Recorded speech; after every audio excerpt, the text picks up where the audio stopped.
एक प्रश्न हमारे भीतर खड़ा होता है। जब हम सूर्य नारायण भगवान को अर्घ देते हैं, जल चढ़ाते हैं, तो वो जल पृथ्वी पर जब गिरता है तो उसके छींटे हमारे शरीर पर लगते हैं। क्या वो ठीक है? क्या वो श्रेष्ठ है? तो शिव महापुराण की कथा कहती है, जब हम सूर्य को अर्घ देते हैं, सूर्य को जल चढ़ाते हैं, वो पानी जब पृथ्वी पर गिरता है, उसके छींटे हमारे शरीर पर लगते हैं, तो वो श्रेष्ठता का भाव निर्मित करते हैं, वो गलत नहीं हो सकता।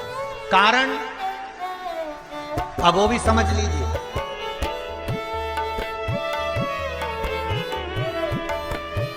अब सूर्य नारायण भगवान को आप जल चढ़ा रहे हो तो छींटे नहीं लगे, उसके लिए क्या स्टूल पे चढ़ के चढ़ाओगे कि कुर्सी पे चढ़ के चढ़ाओगे? अरे बोलो तो सही। अब कई लोगों के दिमाग में यह बात भरा गई कि हम भगवान को जल चढ़ाते हैं, वो हमारे शरीर में छींटे लगते हैं, जमीन पे से पानी गिरता है, वो हमारे शरीर को छींटे लगते हैं, भगवान को अच्छा नहीं लगता होगा। कौन ने कहा? पहले तो उसको पकड़ के ला।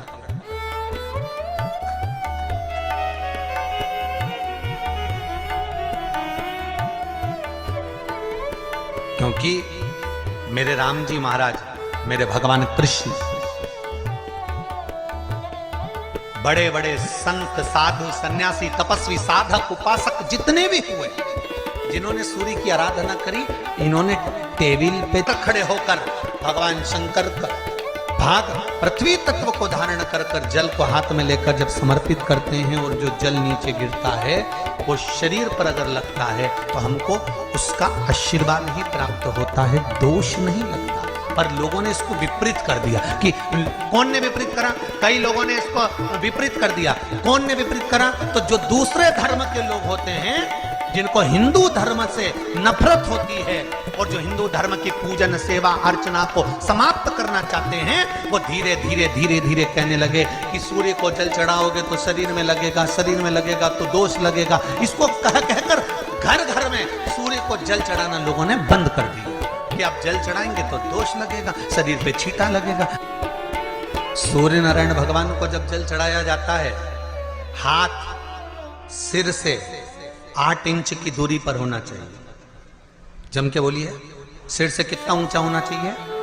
8 इंच ऊपर अपना हाथ होना चाहिए मस्तक से सूर्य को जल चढ़ाते समय। और ना चांदी का, ना स्टील का, न लोहे का, न प्लास्टिक का, न कांच का, न सोने का कोई बर्तन, न कांसे का, न एल्युमिनियम का, न पीतल का, केवल एक पात्र होना चाहिए, वो है तांबे का। काय का पात्र होना चाहिए? तांबे का पात्र। और सूर्य नारायण भगवान को जब 8 इंच ऊपर तुम्हारा हस्त है, और जब हम सूर्य को जल चढ़ा रहे हैं, कैसे जल चढ़ाना है वो भी समझ लीजिए। अगर कोई कैंसर का मरीज है, जिसके चेस्ट में कैंसर आ गया हो, लेफ्ट में, राइट में कहीं पर कैंसर आ गया हो, या कोई गठान आ गई हो, तो महाराज आप जल चढ़ाते समय उस जल की धार को सूर्य भगवान को जब चढ़ा रहे हो, तो धार आपकी गठान की ओर जाना चाहिए, जिससे सूर्य की किरण उस जल में से आपके उस स्थान पर पड़े, उस जगह पर पड़े जहां पर गठान है। महाराज आप लगातार जल तो चढ़ाना चालू करो, अच्छे अच्छे डॉक्टर फेल हो जाएंगे और कह देंगे गठान ठीक हो।